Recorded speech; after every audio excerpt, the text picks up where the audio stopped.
என் பேர் சூர்யா. தர்மபுரி டிஸ்ட்ரிக்ட்லேருந்து வரோம். நான் அக்ரிகல்ச்சர் பண்ணிகிட்ருக்கேன் ஆல்ரெடி. ஸோ எக்ஸ்ட்ரா ஒரு இன்கம் வேணுன்றதுக்காக மொபைல் சர்வீஸ் ரிலேட்டடாக ஆல்ரெடி படிச்சதுக்கு ஏதோ ஒன்று பண்ணலான்ற ஒரு தாட் வந்துட்டு இங்கே வந்துச்சு. யூடியூப்பில் சர்ச் பண்ணிட்டு தான் நியூட்ரனுக்காக வந்திருந்தேன். தியரிட்டிக்கல் கிளாஸ்லாம் முடிச்சுட்டு ஃபால் ஃபைண்டிங் வந்ததுக்கப்புறம் கஸ்டமர் ரிப்பேர் மொபைலில் கொண்டு வந்து கொடுக்க ஆரம்பித்தாங்க லைவ் செட்டு. எனக்கு வந்து பார்த்தீங்கன்னா iPhone 12 Pro என்ன கம்ப்ளைண்ட்னு பார்த்தீங்கன்னா டெட்டுன்னு சொல்லிட்டு வந்திருந்தது. செக் பண்ணி பார்க்கும்போது நம்மளுக்கு பிஃபோர் ட்ரிகரில் ஹை ஆம்ப்ளிஃபையர் கன்சியூம் ஆச்சு, லோ வோல்டேஜ் வந்தது. ஸோ அதை நம்ம வந்து ஃபுல் ஷாட்டுன்னு சொல்லிட்டு கிளைம் பண்ணுறோம். ஃபுல் ஷாட்டுன்னு சொல்லிட்டு நம்ம நெக்ஸ்ட்டு தெர்மல் கேமராவில் வச்சுட்டு எங்கே ஷார்ட் இருக்குதுன்னு சொல்லிட்டு செக் பண்ண ட்ரை பண்ணோம். அதில் வந்து பார்த்திங்கன்னா நம்மளுக்கு பேரல் காம்பனண்ட் கெப்பாசிட்டர் வந்து ஷார்ட்டாக காட்டினது. ஸோ அந்த கெப்பாசிட்டர் டியூவல் லேயர் போர்டு இது வந்து ஒவ்வொரு லேயராக நம்ம செக் பண்ணிவிட்டு பார்த்தோம். அதில் டாப் லேயரில் கெப்பாசிட்டர் பேரல் காம்பனண்ட் வந்து ஷார்ட் ஆனதுனால அந்த காம்பனண்ட் ஷார்ட் ஆனதை ரிமூவ் பண்ணிவிட்டு மொபைல் ஆன் பண்ணி பார்த்தோம், நம்மளுக்கு ஆன் ஆகிடுச்சிங்க சார். ஃபுல் ஷாட் கிளியர் ஆகிட்டு மொபைல் ஆன் ஆகிடுச்சு. சார் என் பேர் சூரியபிரகாஷ், சூரியன் கூப்பிடுவாங்க. நான் தர்மபுரி டிஸ்ட்ரிக்ட்லேருந்து வரேன் சார்.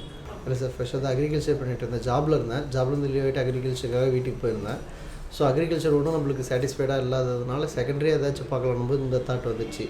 பெருசாக அதை பற்றி எனக்கு எதுவுமே தெரியாது. மொபைலில் ஜீரோவாக தான் இருந்தேன். மொபைல் யூஸ் பண்ண தெரியும், அவ்வளோதான். இங்கே வந்து சரி ட்ரை பண்ணி பார்க்கலாம் அப்படின்னு சொல்லிட்டு வந்ததுக்கப்புறம் அவ்வளோக்கு எல்லாமே லேனபிளாக இருந்துச்சு சார். சார் அப்புறம் சொல்லணும்னா நான் ஃபுல் அண்ட் ஃபுல் சோஷியல் மீடியாவில் தான் செக் பண்ணேன். சோஷியல் மீடியாவில் ஒரு 10 இன்ஸ்டியூட்டு கிட்டத்தட்ட பார்த்துருப்ப எல்லாமே கால் பண்ணி பேசியிருந்தேன். இங்கே சார் பேசுனது வந்து ரீசனபிளாக தெரிஞ்சுது. எப்படி சொல்கிறதுன்னா, ஹாஸ்டல் விஷயத்த சொல்லும்போது கூட ஓரளவு உங்களுக்கு போதுமான அளவு இருக்குன்ற வார்த்தை அந்த மாதிரி சொன்னார். இருக்கிற ஃபேக்ட் என்னவோ அதை சொன்ன மாதிரி தெரிஞ்சுது. ஸோ இங்கே வந்து பார்க்கும்போதே எனக்கு அது எக்ஸ்பீரியன்ஸ் பண்ணுறதுக்கு கரெக்டாக அதே மாதிரி தான் இருந்துச்சு. ஸோ அதனால் இங்கே ஸோ குறுகிய டியூரேஷன்றது நம்மளோட லேர்னிங்கை பொறுத்து சார். ப்ளஸ் இங்கே என்னென்னா சார் வந்து ஒவ்வொரு மெஷர்மெண்ட்டும் அக்யூரேசி கொடுத்துட்ருக்காரு. ஒரு நாள் ஸ்கிப் பண்ணோம்னா கூட அடுத்த நாள் அதுக்கான அவுட்புட் வருமானது டவுட்டாக தான் சார் இருக்குது. 43 days கம்பல்சரியாக சார் எடுக்கிற எல்லா கிளாஸ்லேயும் நம்ம இருந்தோம்னா பெஸ்ட்டு சார். ப்ராக்டிஸ் பண்ணுறதுக்கு சேலரிங்க மற்றபடிக்கு எல்லா கன்சியூமபிள்ஸும் கொடுத்துருக்காங்க சார். ட்ரீசரு, ஃப்ளக்ஸ் பேஸ்ட்டு, இந்த மாதிரியான எல்லா கன்சியூமபிள் ஐட்டம்ஸும் கொடுத்துட்றாங்க. ப்ளஸ் எக்ஸ்ட்ரா வந்து ஹார்ட்வேரில் சேலரிங்க கொடுத்துருக்காங்க சார். சார் ஸ்க்ராப் போர்டு வந்து எல்லாமே கொடுத்துரு, ஐஃபோன் வரைக்கும் எல்லாமே கொடுத்துருக்காங்க சார். நம்ம ப்ராக்டிஸ் பண்ணுறது லைவ் போர்டும் கொடுத்தாங்க. CPU, EMMC இது எல்லாமே லைவாக எடுத்துகிட்டு நம்ம செக் பண்ணிச்சு. Note 4 போர்டு, ஐஃபோனு இதெல்லாமே ஸ்க்ராப் போர்டு லைவும் கொடுத்தாங்க சார். சார் ஃபாஸ்ட்டுன்னெலாம் சொல்ல முடியாது. ஓரளவுக்கு நம்மளுக்கு புரியுற வரைக்கும் சார் அது கிளாஸை கொஞ்சம் ஏதாச்சும் நம்ம ஸ்லோ வர மாதிரி தெரிஞ்சுன்னா அவர் ஸ்லோ பண்ணி தான் சார் கூட்டிகிட்டு போகிறாரு. நம்ம என்ன ஸ்டேட்டஸ் இருக்குமோ அதை பார்த்து தான் கூட்டிகிட்டு போகிறாரு.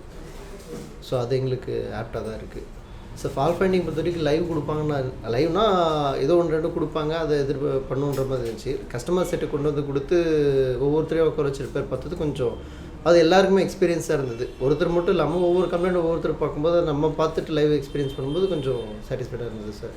ஒரு ஐடென்டிஃபிகேஷன் கிடைச்சது நம்மளுக்கு என்ன பண்ணலாம் எப்படி பண்ணலான்ட்டு. ஃபீஸுக்கு ஒருத்தர் சொல்லணுன்னா டீச்சிங் ஸ்டைல் நல்லா இருந்தது சார். எல்லாமே ப்ராக்டிக்கலாக நம்ம கொடுத்ததுனால எல்லாமே லைவ் போர்டு தான் கொடுத்துருக்காங்க. ஸோ அதோட எக்ஸ்பென்ஸ் கண்டிப்பாக இருக்கும். ப்ளஸ் அது இல்லாமல் நம்மளுக்கு கன்சியூமர்ஸ்லேருந்து சேலரிங்கலேருந்து எல்லாமே கொடுத்துருக்கு. மெயின் நம்மளுக்கு ப்ராக்டிக்கல் கொடுத்தது தான் சார் ஒருத்தர் நம்ம சொல்லணும் சார். தாராளமாக வரலாம். ப்ளஸ் என்ன ஒரே ஒரு விஷயம்னா கொஞ்சம் ஓரளவுக்கு இங்கிலீஷ் லேர்னிங் இருந்தால் நல்லாயிருக்கும் அப்படின்ற மாதிரி சொல்லலாம். கண்டிப்பாக மற்றபடி தாராளமாக வரலாம் சார். ஓரளவுக்கு நம்மளுக்கு பேசிக் அண்டர்ஸ்டாண்டிங் கம்பல்சரி தேவைப்படுது.